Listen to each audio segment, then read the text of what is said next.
እንግዲህ እንደምናውቀው የቀነኒ ሞት ጉዳይ ብዙ ሰዎችን አነጋግሯል። የሴት ልጅ ጥቃት ላይ መሰጠት ያለበት ትኩረት ባለመሰጠቱ ምክንያት በተደጋጋሚ እንደዚህ አይነት ነገሮች መሰማታቸው የተለመደ ነገር እየሆነ መጥቷል። በጣም የሚገርመው ደግሞ ይህ ዘግናኝ ወንጀል ከተፈጸመ በኋላ አንዳንድ አጉል አድርነን ባዮችና ወገንተኞች የሷ ሞት ጉዳይ ሳይሆን የጓደኛቸው አንዷለም ጎሳ መታሰር አሳስቧቸው በተለያዩ ሚዲያዎች ላይ እሱ ምንም አይነት ጥፋት እንደሌለበትና በነፃ መለቀቅ እንዳለበት እሷ ራሷን ያጠፋሽ መሆኑን ጭራሽ ጉዳዩ መታየት ያለበት በአባገዳ ስርዓት መሆኑን ጭምር ሐሳብ ሲያቀርቡ እንደነበር አስተውለናል። ሰላም ጤና ይስጥልን ውድ የቻናላችን ተከታታዮች፣ ዛሬ በቀነኒ አዱኛ ሞት ዙሪያ ሰሞኑን ስለነበረው የፍርድ ቤት ክርክርና ከቤተሰቦቿ የልጃችንን ደም በማውጣት ተባበሩን ስለሚለው የወላጅነት ተማጽኖ ዙሪያ መረጃዎችን የምንሰጣችሁ ይሆናል። ከቻናላችን ጋር መልካም ቆይታ። ምንም ወደዚህና ወደዛ ማለት አያስፈልግም። ዲያሪዋ ላይ ቢሆን ራሷን ለማጥፋት እንዳሰበች ብትጽፍም እንኳን ከመሬት ተነስታ አይደለም። ከቀኑ 10 ሰዓት እስከ ምሽቱ 1 ሰዓት የልደት ፎቶ ስትነሳ የነበረች ልጅ፣ ማታ እስከ 3 ሰዓት ድረስ ቤት ውስጥ ከልጆች ጋር ኬክ ስትቆርስ የነበረች ልጅ፣ እስከ ሌሊቱ 6 ሰዓት ከቤተሰቦቿ ጋር በሰላም ስታወራ የነበረች ልጅ፣ እንዲሁም ከፋሲካ በኋላ ሽምግልና አስልካ ባሏ አድርጋ አብራው ለመዝለቅ ያሰበች ልጅ ሌሊት 10 ሰዓት ላይ ተነስታ ራሷን ከ5ኛ ፎቅ ከሰከሰች የሚለው ሐሳብ ታማኒነት የለውም። ሳይንሱም ቢሆን እንደሚለው ከሆነ ብዙ ጊዜ ሴቶች ራሳቸውን በእንደዚህ አይነት ዘግናኝ ሁኔታ ሊያጠፉ እንደማይችሉ ነው። መልካቸውን በሚያበላሽ አካላቸው ላይ ጉዳት በሚያደርስ መልኩ ራሳቸውን ለማጥፋት በፍጹም አይደፍሩም። ስለዚህ ይህ ጉዳይ አሁንም ቢሆን ጥያቄን የሚያስነሳ ነው። ፖሊስ የፎረንሲክ የምርመራ ውጤት ስላልደረሰኝ ተጨማሪ የጊዜ ቀጠሮ ቀን ይሰጠኝ አለ። ፍርድ ቤቱም 9 ተጨማሪ ቀናትን ፈቅዶለት ቀጠሮ ለሚያዝያ 9 2017 ዓ.ም ተዛውሯል። እንግዲህ እንደሚታወቀው የድምፃዊ አንዷለም ጎሳ ፍቅረኛ የነበረችውና በሙያዋ ደግሞ ሞዴልና የማስታወቂያ ባለሙያ የነበረችው ወጣት ቀነኒ አዱኛ መጋቢት 1 ቀን 2017 ዓ.ም ውዳሴ ከሚባለው አንዷለምና ራሷ ቀነኒ ከሚኖሩበት ህንፃ ላይ ከሌሊቱ 10 ሰዓት ገደማ አካባቢ ምክንያቱ ባልታወቀ ሁኔታ ወድቃ መሞቷ ይታወቃል። እንግዲህ ቀነኒ ከሞተች ቀን አንስቶ አንዷለም ጎሳም ለ1 ወር ገደማ እዛው እስር ቤት ውስጥ ይገኛል። በተለያየ ጊዜ በቀጠሮ ፍርድ ቤት ቢመላለስም ፖሊስ መረጃዎች አልተሟሉልኝም በማለቱ እስካሁን ውሳኔ ሊያገኝ አልቻለም። ጠበቃውም ቢሆን በተደጋጋሚ የዋስትና መብት እንዲሰጠው ቢጠይቅም ጉዳዩ የነፍስ ግድያ በመሆኑ ምክንያት የዋስትና መብቱን ከልክሎት ቆይቷል። ትላንትና በዋለው ችሎት ጠበቃውም ቢሆን የአስክሬን ምርመራ ውጤቱ የሚያሳየው ከከፍታ ቦታ ላይ ወድቃ እንደሞተች እንጂ በሰው ስለመገፍተሯ የሚያሳይ ነገር የለምና የዋስትና መብት ይፈቀድለት ነበር ያለው። የቀነኒ ሞት እንደ እውነቱ የብዙ ወጣት ሴቶች የማንቂያ ደውል ነው። የታፈነ ጩኸት ላለባቸው እህቶቻችን ማስተማሪያ ነው። ሞቷ የማህበረሰባችን የድክመት ውጤት ነው። በዚህ በሰለጠነ ዘመን ላይ እንኳን ምን ያህል ርቀት ወደ ኋላ እንደቀረን የሚያሳይ ነው። ቀነኒ በማህበረሰባዊ ትስስር ገጿ ላይ ወይም በቲክቶክ ገጿ ላይ እየሳቀችና እየደነሰች ቪዲዮዎችን ብትለቅም ውስጧ ያለውን ሐዘን ለመርሳት እንጂ ደስተኛ ሆና እንዳልነበር ከሞቷ በኋላ በወጡት የተለያዩ ፎቶዎች መረዳት ችለናል። በጥፊ ተመታ የበለዘው ፊቷና ረጅም ሰዓት በማልቀሷ ያበጠው አይኗ ሌላ ተጨማሪ ምስክር የማያስፈልጋቸው በቂ ማስረጃዎች ናቸው። ልጅቷ እኮ ስትታይ ከ45 ኪሎ የማትበልጥ ለመምታት አይደለም ለማየት እንኳን የምታሳሳ ፍጥረት ናት። እንግዲህ ምን አይነት ጭንቅላት የተሸከመ ሰው ቢሆን እንደሆነ አልገባንም እሷ ላይ እጁን የሚያነሳው። ማህበረሰባችንም ቢሆን መምታትን እንደ ጀብድ፣ እንደ ጀግንነት፣ እንደ ወንድነት መለኪያ፣ እንደ የፍቅር መገለጫነት ከመቁጠር አልተሻገረም።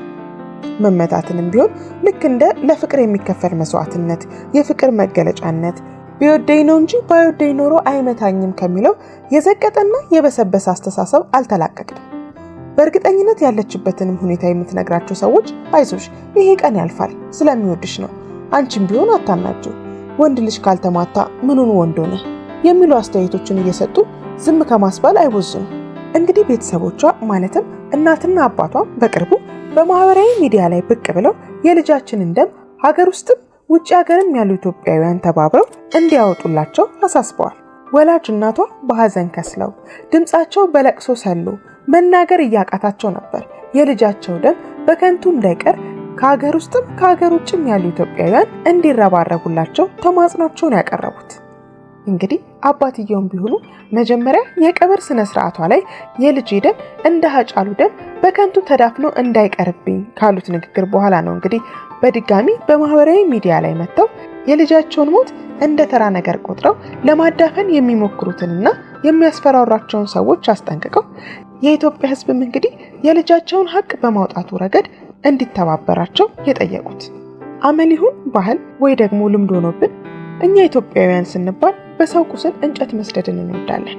ይሄ ጉዳይ ተለባብሶ ወይም ተዳፍኖ እንዲቀር የፈለጉት አካላት የራሳቸው እህት፣ እናት፣ ልጅ ወይም ሚስት ብትሆን ኖሮ የሞተችው ሀገር አይበቃቸውም ነበር።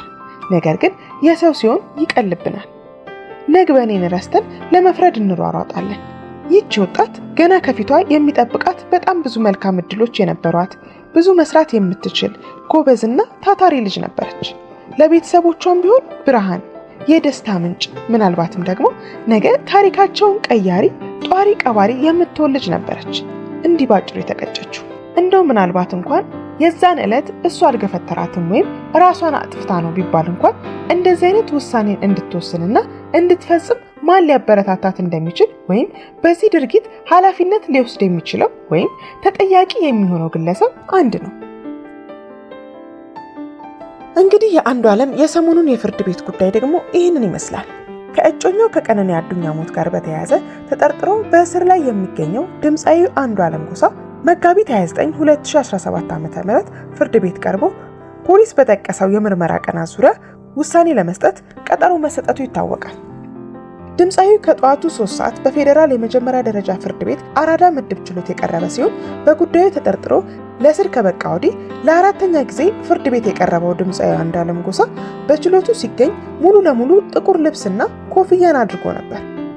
የሟች ቀነኒ አዱኛ አባት፣ እናት፣ ወንድምና ሌሎች ቤተሰቦቿም በችሎቱ ታድመው ነበር።